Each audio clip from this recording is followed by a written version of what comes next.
മാന്യ പ്രേക്ഷകർക്ക് ഇലഞ്ഞൂർ വ്ളോഗിലേക്ക് സ്വാഗതം. ഇന്ന് നമ്മൾ കാണാൻ പോകുന്ന വീഡിയോ ഈ മണ്ണിൽ കാച്ചിൽ കൃഷി ചെയ്യുന്നതിനെ പറ്റിയാണ്. ചാക്കിൽ കാച്ചിൽ നട്ട് നല്ല വിളവെടുക്കുന്ന രീതി നമ്മൾ ഒരു വീഡിയോയിൽ ഇട്ടിരുന്നു.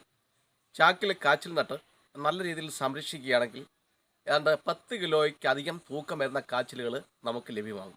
അപ്പോൾ സ്ഥലം ഉള്ളവർ, സ്ഥലവിസ്തൃതി കുറച്ചെങ്കിലും ഉള്ളവർ, അവർക്ക് മണ്ണിൽ എങ്ങനെ കാച്ചിൽ നട്ട് വിളവെടുക്കാം. അപ്പോൾ ചാക്കിൽ 10 കിലോ പ്രതീക്ഷിക്കാം, 10 കിലോ അധികം പ്രതീക്ഷിക്കാം. എന്നാൽ മണ്ണിലാവുന്നുണ്ടെങ്കിൽ 10-ന് മുകളിൽ ഏതാണ്ട് 20 കിലോ വരെയുള്ള കാച്ചിൽ നമുക്ക് ഉൽപ്പാദിപ്പിച്ചെടുക്കാം. അപ്പോൾ ആ വിളവെടുപ്പിനെ സംബന്ധിച്ചുള്ള വീഡിയോ ആണ് നമ്മളിപ്പോൾ പറയുന്നത്. അപ്പോൾ എല്ലാവരും ശ്രദ്ധയോടൊന്ന് കേട്ട് നോക്കി. സാധാരണ പഴയ കാലങ്ങളിലേക്ക് ഒരു 10 കാച്ചിൽ നടുന്നതിന് പകരമായിട്ട് ഇപ്പോൾ ഒരു കാച്ചിൽ നട്ട് നമുക്ക് ആവശ്യമുള്ള വിളവ് ഉൽപ്പാദിപ്പിക്കാം. കാരണം സ്ഥലവിസ്തൃതി കുറഞ്ഞു വരികയാണ്, അതുപോലെ തന്നെ പരിചരിക്കാനുള്ള ആൾക്കാരുടെ എണ്ണം കുറഞ്ഞു വരികയാണ്. അതുകൊണ്ടൊക്കെ 1-2 കാച്ചിലുകൾ നട്ട് തന്നെ നമുക്ക് വലിയ വിളവെടുപ്പ് നടത്തുന്ന രീതിയാണ് ഇപ്പോൾ പറയുന്നത്. അപ്പം ശ്രദ്ധിക്കുക, ഈ കുഴി നിങ്ങൾ ശ്രദ്ധിക്കുക. കുറഞ്ഞത് ഇത്ര ആഴത്തിലുള്ള ഒരു കുഴിയാണ് നമ്മൾ എടുക്കേണ്ടത്. അതിനുശേഷം ഈ മണ്ണ് മുഴുവനായിട്ട് ഇതിൽ നിന്നും നീക്കം ചെയ്യണം. നല്ല ആഴത്തിൽ ഉള്ള ഒരു കുഴിയാണ് നമ്മൾ എടുക്കുന്നത്. മണ്ണ് മുഴുവനും ഈ കുഴിയിൽ നിന്നും നമ്മൾ മാറ്റി. ഇപ്പം നോക്കിയിട്ട് വലിയ ഒരു കുഴി. അപ്പോൾ ഇത്രയും വലിയ കുഴി എന്തിനാണ് എന്ന് ഒരു സംശയം ഉണ്ടാവും. തീർച്ചയായിട്ടും ഞാൻ പറഞ്ഞല്ലോ, 15 കിലോ അല്ലെങ്കിൽ 20 കിലോ തൂക്കം വരുന്ന ഒരു കാച്ചിൽ വേണം നമുക്ക് ഇതിനകത്ത് ഉൽപ്പാദിപ്പിച്ചെടുക്കാൻ. അതുകൊണ്ട് തന്നെയാണ് നമ്മൾ ഇത്രയും വലിയ ഒരു കുഴി കുഴിച്ചത്. ഇനി നമ്മൾ ഇതിനകത്ത് ചെയ്യുന്നത് വളമോ മറ്റു കാര്യങ്ങളോ ഒന്നും നമ്മൾ ചെയ്യുന്നില്ല. നമ്മൾ ചെയ്യുന്നത് കുറച്ച് കരിയില, ഒരു ചാക്ക് കരിയില നമ്മൾ ഇതിനകത്ത് ഇടുക. ശ്രദ്ധിച്ച് മനസ്സിലാക്കണം. ഒരു ചാക്ക് കരിയില നമ്മൾ ഈ തടത്തിൽ, ഒരു ചാക്ക് കരിയില. അപ്പോൾ എന്തിനാണെന്നുള്ള കാര്യമൊക്കെ പറയാം. ഇത്ര കരിയില വേണോ എന്നൊക്കെയുള്ള കാര്യങ്ങളൊക്കെ ഞാൻ പറയാം. അപ്പോൾ ഈ കുഴി നിറയത്തക്ക രീതിയിൽ നമ്മൾ കരിയില ഇട്ടതിന് ശേഷം നമ്മൾ വീണ്ടും ചെയ്യാൻ പോകുന്നത് എന്താണെന്ന് വെച്ചാൽ, ഒരു മണ്ണിൽ നടന്ന കാച്ചിലിന് അതിൻ്റെ പൂൾ, ഇതിപ്പോഴ് കാച്ചിൽ വലിയൊരു കാച്ചിൽ, നല്ല ഒരു 20 കിലോ വലിപ്പമുള്ള ഒരു വലിയ കാച്ചിലിൻ്റെ ആ മണ്ടഭാഗം, മണ്ട നമുക്ക് ഭക്ഷണമായിട്ട് ഉപയോഗിക്കാൻ കഴിയത്തില്ല, അതിൻ്റെ മണ്ടഭാഗം മുറിച്ചെടുത്ത് അത് കിളിപ്പിച്ചതാണ്. അപ്പം ബാക്കിയുള്ള ഭാഗം നമുക്ക് കഴിക്കുകയും ചെയ്യാം. ഈ മണ്ടഭാഗം ഇത് നമുക്ക് കറി വെക്കാൻ കുഴപ്പമില്ല, കാരണം തടിയാണ്. ഇത് നമുക്ക് നല്ലൊരു മാതൃസസ്യത്തിൽ നിന്ന് കിട്ടിയ വിത്തായിട്ട് നമുക്ക് ഉപയോഗിക്കുകയും ചെയ്യാം. അപ്പോൾ ഇത്രയും വലിപ്പം വേണം, നമുക്ക് ചെറിയതാവരുത്, ഇത്രയും വലിപ്പം വേണം. അപ്പോൾ കാച്ചിൽ 2 തരത്തിലുള്ള കാച്ചിലാണ് നമുക്ക് ഇപ്പോൾ ലഭ്യമായിട്ടുള്ളത്. ഒന്ന് വെളുത്ത നിറമുള്ളതും മറ്റൊന്ന് നീല നിറമുള്ളതുമായ കാച്ചിൽ. ഇതിപ്പോൾ നീല നിറമുള്ള കാച്ചിലാണ്. നീല നിറമുള്ള കാച്ചിൽ ഔഷധ ഗുണങ്ങളുള്ളതും ഒപ്പം സ്വാദിഷ്ടവുമാണ്. മറ്റേ കാച്ചിലും കുഴപ്പമില്ല, നിരവധി വിഭവങ്ങൾ ഉണ്ടാക്കാൻ കഴിയുന്ന ഒരു കൃഷിയാണ് അല്ലെങ്കിൽ ഒരു വിളയാണ് ഈ കാച്ചിൽ എന്ന് പറഞ്ഞാൽ. ഇനി നമ്മൾ ചെയ്യുന്ന കാര്യം എന്ന് വെച്ചാൽ, ഈ കാച്ചിൽ നമ്മൾ നടുകയാണ്. ആദ്യം വലിയൊരു കുഴി എടുത്തു, അതിനകത്ത് നിറച്ച് നമ്മൾ കരിയില ഇട്ടു. അതിനുശേഷം നമ്മളിത് നടുക എന്ന് വെച്ചാൽ ഇത് അങ്ങ് വെച്ച് കൊടുത്താൽ മതി. അപ്പോൾ ശ്രദ്ധിക്കേണ്ടത്, കാച്ചിലിൻ്റെ വേരുകൾ നിങ്ങൾ നോക്കിയാട്ട് ഒരിക്കലും ഭൂമിയുടെ അടിയിലോട്ട് പോകത്തില്ല. പകരം ഈ പ്രതലത്തിൻ്റെ ചുറ്റുമാണ് കാച്ചിലിൻ്റെ വേരുള്ളത്. അപ്പോൾ അടിയിലോട്ട് ഈ ഇത് പോകുന്നത് ഇതിൻ്റെ കാച്ചിലാണ്. വലുതായിട്ട് വളർന്നു വരുമ്പോൾ ഈ കാച്ചിൽ അടിയിലോട്ട് പോകുമ്പോൾ അതിന് തടസ്സമൊന്നും ഉണ്ടാവാതിരിക്കാനും ഞെരുങ്ങാതിരിക്കാനുമാണ് നമ്മൾ ഈ കരിയില ഇട്ടത്.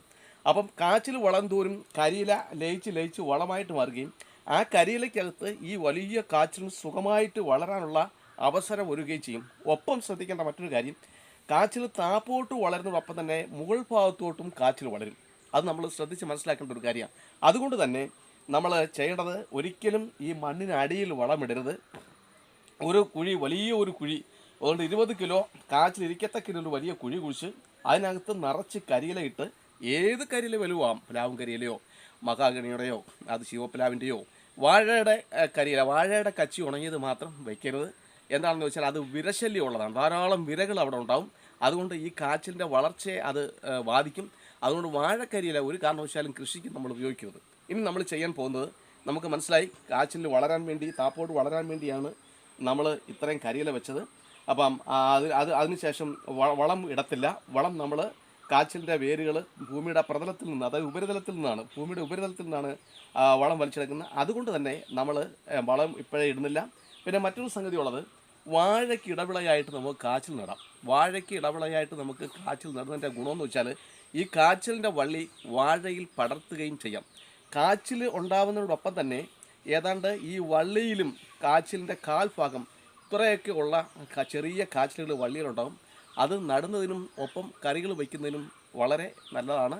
അത് നമുക്ക് ഉപയോഗിക്കുകയും ചെയ്യാം.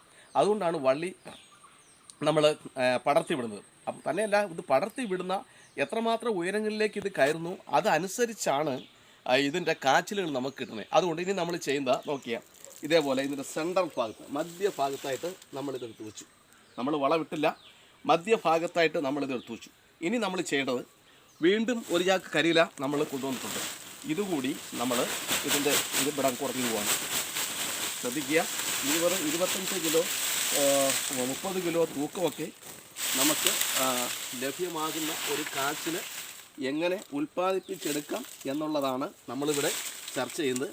അപ്പോൾ ഈ കരിയിലയൊക്കെ തൂത്ത് വാരുമ്പോഴേ നമ്മൾ ശ്രദ്ധിക്കേണ്ടേ ഇതിനകത്ത് പ്ലാസ്റ്റിക്കിൻ്റെ അവശിഷ്ടങ്ങൾ വല്ലതൊക്കെ കിടപ്പുണ്ടെങ്കിൽ. കാരണം ഇപ്പം പ്ലാസ്റ്റിക് ഉണ്ട്, പല വീടുകളിലും പ്ലാസ്റ്റിക് ഉപയോഗിക്കുന്നു, അതൊക്കെ വലിച്ചെറിയും.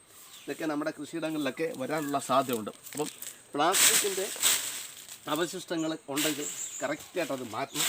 ഇല്ലെങ്കിൽ കാറ്റിൻ്റെ വളർച്ചയും അതുപോലെ നമ്മളിടുന്ന വളങ്ങൾ വലിച്ചെടുക്കാനുള്ള സാഹചര്യങ്ങളുമൊക്കെ ബുദ്ധിമുട്ടുണ്ടാവും. അപ്പോൾ ഇത്രയും നമ്മൾ ചെയ്തു കഴിഞ്ഞു, യാതൊരു പ്രയാസവുമില്ലാതെ ഇത്രയും നമ്മൾ ചെയ്തു കഴിഞ്ഞു. ഇനിയും നമ്മൾ അടുത്തതായിട്ട് ചെയ്യേണ്ടതെന്ന് വെച്ചാൽ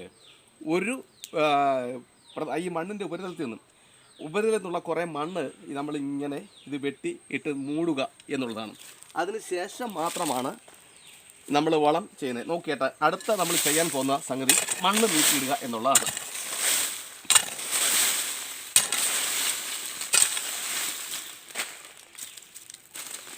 വളരെ ശ്രദ്ധയോടെ ചെയ്യണം, എങ്കിൽ മാത്രമേ ഉദ്ദേശിക്കുന്ന ആ ഒരു ഫലം നമുക്ക് ലഭ്യമാവുകയുള്ളൂ. നമ്മൾ എത്രമാത്രം ഈ കൃഷിയെ നമ്മൾ സ്നേഹിക്കുന്നുവോ അത്രയാണ് നമുക്ക് ഇതിൽ നിന്നും പ്രയോജനം കിട്ടുന്നത് എന്ന കാര്യം നമ്മൾ മറക്കരുത്.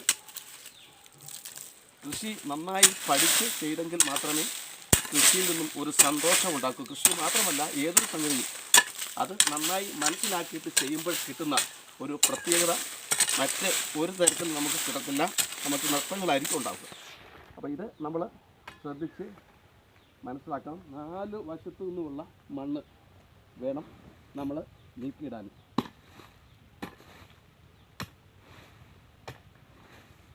ഒരു കാരണവശാലും നമ്മൾ മണ്ണ് നീക്കിയിടുമ്പോൾ വരുന്ന കല്ലുകൾ നമ്മൾ എടുത്ത് മാറ്റണം.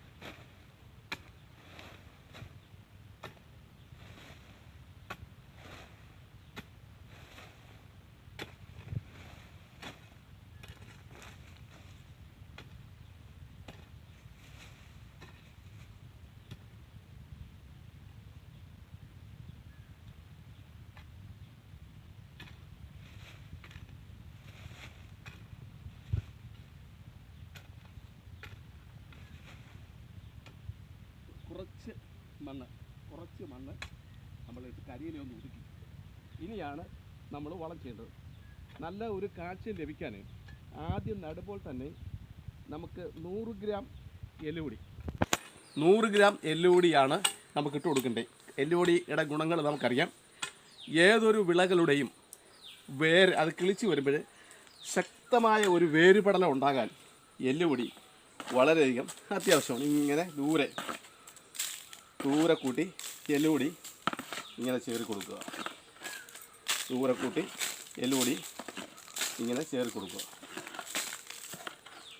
3 പ്രാവശ്യമാണ് 100 ഗ്രാം എല്ലുപൊടി വീതം നമ്മൾ ഇട്ട് കൊടുക്കേണ്ടത്, 3 ഘട്ടങ്ങളിലായിട്ട്. 8 മാസത്തെ വിളവാണ് ഉള്ളത്.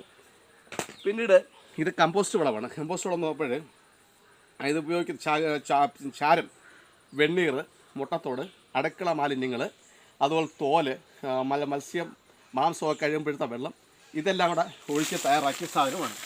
ഇത് നമ്മൾ ഇങ്ങനെ ഇട്ട് കൊടുക്കുന്നു. ഇതും 3 പ്രാവശ്യമാണ് നമ്മൾ ചെയ്യേണ്ടത്.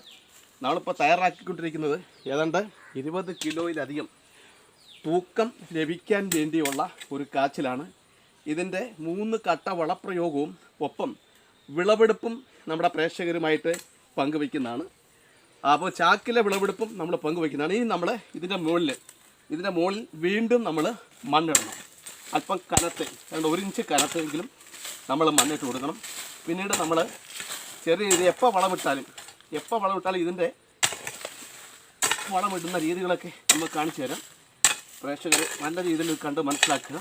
നമുക്ക് കുറഞ്ഞ സ്ഥലത്ത് കൂടുതൽ മെച്ചപ്പെട്ട ലാഭം ഉണ്ടാക്കുന്നതിനുള്ള ഒരു കാർഷിക പരമ്പരയാണ് നമ്മളിപ്പം ചെയ്തുകൊണ്ടിരിക്കുന്നത്.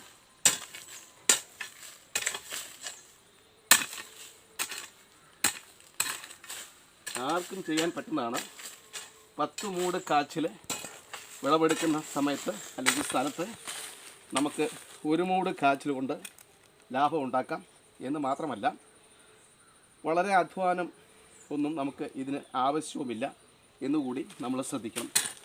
വാഴയുടെയോ അതുപോലെ മറ്റെന്തിൻ്റെ വേണമെങ്കിലും ഇടവിളയായിട്ട് നമുക്ക് ഇത് കൃഷി ചെയ്യാവുന്നതാണ്. ആർക്ക് വേണമെങ്കിലും കൃഷി ചെയ്യാവുന്നതാണ്. അതുപോലെ തന്നെ മറ്റ് മരങ്ങളുടെ ഇടയിൽ ചെയ്താലും അല്പം വളമൊക്കെ ഇടാമെങ്കിൽ നമുക്ക് കായ്കളുണ്ടാവും. പിന്നെ മറ്റ് മരങ്ങളുടെ ഇടയിൽ ഇടുന്നുണ്ടേ ചെയ്യുന്ന സംഗതി, ഇതിനിടുന്ന വളം ആ വേരിലൂടെ വലിച്ചെടുക്കും. അങ്ങനെ വന്നാൽ ചിലപ്പോൾ 1 കൊല്ലം കൊണ്ട് നമുക്ക് വിളവ് വലിയ കാച്ചിൽ കിട്ടത്തില്ല. അങ്ങനെ പറഞ്ഞാൽ ആ കാച്ചിൽ 1 കൊല്ലം കൂടെ വിളവെടുക്കാതെ നിർത്താമെങ്കിൽ വലിയ കാച്ചിൽ നമുക്ക് ലഭിക്കും. അപ്പോൾ ഇത്രയാണ് നമുക്ക് ചെയ്യാനുള്ളൂ. ഇനി നമ്മൾ ഇതിന് വെള്ളമൊന്നും കുറേണ്ട കാര്യമില്ല. കാരണം ഇത് മണ്ണിലാണ്, അതിൻ്റെ വേര് പോയി ജലം ഉള്ളിടത്തു നിന്ന് കോരിക്കൊണ്ട് വരും. ഇനി നമ്മൾ ചെയ്യുന്നത്, നല്ല മഴ പെയ്ത് കുറേ കഴിയുന്നുണ്ടേ ഇത് ആ കിളിപ്പ് തന്നെ വലുതായിട്ട് കയറി വരുന്നുണ്ടേ നമ്മൾ ഈ വാഴയിലോട്ട് ഇതാണ് കയറ്റി വിടുക. അങ്ങനെ കയറ്റിവിട്ട് 80 മാസം ആകുമ്പോഴത്തേന് നമുക്ക് വിളവെടുക്കാം. തീർച്ചയായിട്ടും ഇതിൻ്റെ വിളവെടുപ്പ് ഇലഞ്ഞൂർ വ്ലോഗിൻ്റെ പ്രേക്ഷകരുമായിട്ട് പങ്കുവയ്ക്കുന്നതാണ്. ഞങ്ങളുടെ വീഡിയോകൾ നിങ്ങൾക്ക് ഇഷ്ടമാണെങ്കിൽ ദയവായി ഷെയർ ചെയ്യുക. ഒപ്പം പിന്നെ ഇതിനോടൊപ്പമുള്ള ബെല്ലൈക്കൺ അമർത്തിയാൽ ഞങ്ങളിടുന്ന വീഡിയോ അപ്പോഴേ കിട്ടും. സബ്സ്ക്രൈബ് ചെയ്യുക. എല്ലാവരുടെയും പൂർണ്ണമായ പിന്തുണയും സഹായ സഹകരണങ്ങൾ പ്രതീക്ഷിക്കുന്നു. എല്ലാവർക്കും നന്ദി, നമസ്കാരം.